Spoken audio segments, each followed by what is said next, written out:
কোনোদিনও হাল ছাড়বে না, কারণ পাহাড় থেকে বের হওয়া নদী কোনো দিনও তার গতিপথে কাউকে জিজ্ঞাসা করেনি যে সমুদ্র আর কত দূর।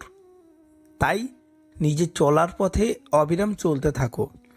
ঘড়ি দেখে লাভ নেই, তার থেকে বরং ঘড়ি যেটি করে সেটি করো, চলতেই থাকো। যখন আমরা সম্পর্কের জন্য সময় খুঁজে পাই না, সেই মুহূর্তে সময় আমাদের মধ্য থেকে সম্পর্ককে বের করে দেয়। তাই হাজারো ব্যস্ততার মাঝেও নিজের প্রিয়জনদের সময় দাও। আপনি ভাষার অনুবাদ করতে পারবেন, কিন্তু ভাবনার অনুবাদ কোনোদিনও করতে পারবেন না। আপনাকে বুঝতে হয়, তাই ভাবনাকে গুরুত্ব দিন। প্রয়োজনের তুলনায় সময় এবং সম্মান মানুষকে বদলে দিতে পারে। যদি রাস্তায় চলার পথে মোড় বা বাঁক আসে, তাহলে আমাদেরকেও বাঁক নিতে হয়, কিন্তু রাস্তা একই থাকে। আর আপনি যদি সেই বাঁকটি না মানেন, সোজা চলতে থাকেন, তাহলে আপনি এমন জায়গায় পৌঁছাবেন যে পরবর্তীতে আর এগিয়ে যেতে পারবেন না। নিজের উপর ভরসা রাখুন, শিখুন। আপনি আপনার চলার পথে যতগুলি সহযোগী সাহায্য নিন না কেন, আপনাকে একদিন সবাই ছেড়ে চলে যাবে, আর তখনই আপনাকেই আপনার সমস্যার মোকাবেলা করতে হবে। কোনোদিনও সেই বন্ধুদের ছাড়বেন না যারা মনের দিক থেকে ধনী, অর্থের দিক থেকে নয়। সফলতা চেহারা দেখে আসে না, সফলতা আসে পরিশ্রম দেখে। তাই যতদিন না পর্যন্ত আপনার লক্ষ্য পূরণ হচ্ছে, ততদিন পর্যন্ত হাল ছাড়বেন না। জীবন হলো আসলে একটি পরীক্ষা, আর এর জন্য আপনাকে সর্বদা প্রস্তুত থাকতে হবে।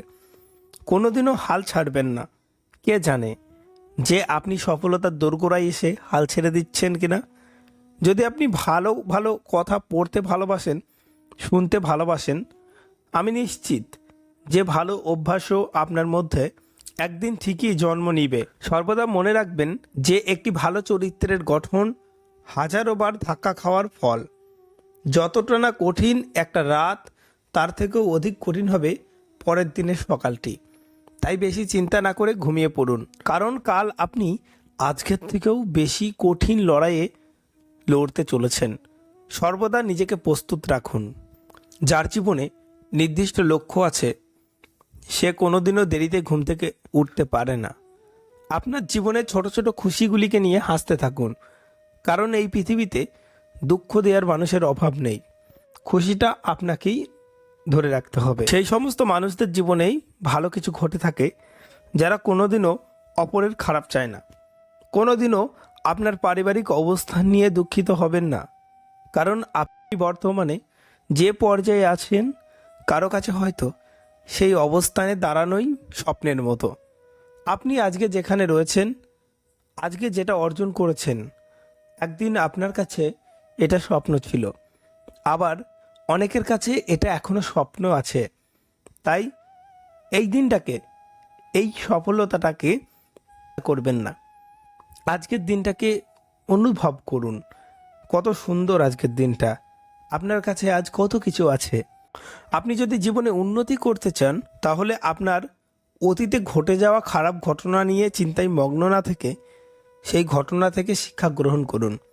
যদি কোনো ট্যুরের মজা নিতে চান, তাহলে আপনার ব্যাগে যতটা সম্ভব কম জিনিসপত্র নিন। আর যদি জীবনের মজা নিতে চান, তাহলে নিজের মধ্যে আকাঙ্ক্ষা কম রাখুন। ভুল তো তাকেই বলে যেটি থেকে আপনি কোনো শিক্ষা পাননি, কোনো শিক্ষা নিতে পারেননি। ধনী হওয়া তো ভাগ্যের ব্যাপার, কিন্তু একজন আদর্শ মানুষ হওয়া সম্পূর্ণ আপনার হাতের নাগালের মধ্যেই থাকে। বিশ্বাস রাখুন, যেটি আপনার প্রাপ্য সেটি আপনি পাবেনই। যদি আপনার জীবনকে বুঝতে চান, তাহলে পিছনে তাকান।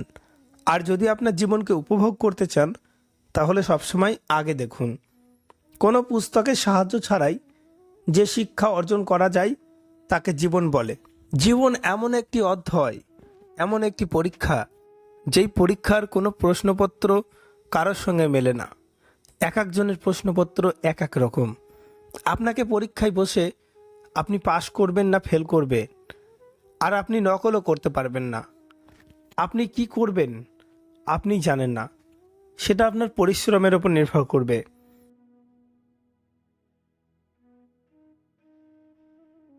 আপনি যেমন পরিশ্রম করবেন আপনার ভবিষ্যৎ সেই রকম তৈরি হবে। আপনার ভবিষ্যৎ নির্ভর করছে আপনার বর্তমানের কাজের ওপর। তাই আপনি কাজ করুন। ভালো কাজ করলে আপনি ভালো ফল পাবেন, খারাপ কাজ করলে আপনি খারাপ ফল পাবেন। এটি স্বাভাবিক। আমরা যেই রকম বীজ মাটিতে রোপণ করি ঠিক সেই রকম গাছ তৈরি হয়, আর যেই রকম গাছ তৈরি হয় সেই রকম ফল আমরা পাই। তাই আপনি বীজটাকে রোপণ করুন। আপনি যখন পরিশ্রম করবেন, কোনো কাজের জন্য চেষ্টা করবেন, নিয়মিত নিজেকে আপডেট করতে থাকবেন, শিখতে থাকবেন, তখন আপনি যে বীজটা এখন রোপণ করছেন ভবিষ্যতে আপনি একটা ভালো জায়গায় পৌঁছাবেন, ভালো কিছু অর্জন করবেন। তার মানে বীজটি ছিল ভালো। আর যদি আপনি আজকে অলসতায় দিন কাটিয়ে দেন, সারাদিন ঘুমিয়ে দিন কাটান, সম্পূর্ণ চিন্তা ভাবনাহীন একটা বিশৃঙ্খল জীবনযাপন করেন, তাহলে আপনি আজকে একটা খারাপ বীজ রোপণ করছেন। সেই বীজে সেই বীজে খারাপ গাছ তৈরি হবে। আর আপনি যেদিন ফলটা পাবেন সেদিন আপনি ভাগ্যকে হয়তো দোষ দেবেন, কিন্তু দোষটা আপনার ভাগ্যের নয়। আপনি আজকে যে বীজ রোপণ করবেন সেই বীজ আপনাকে সেদিন ফল দেবে। তাই ভালো কিছু করার চেষ্টা করুন, ভালো কিছু অর্জন করুন, ভালো কিছু শিখুন। সবসময় মনে রাখবেন যেমন কর্ম আপনি করবেন সেই রকম ফল আপনার জন্য অপেক্ষা করছে।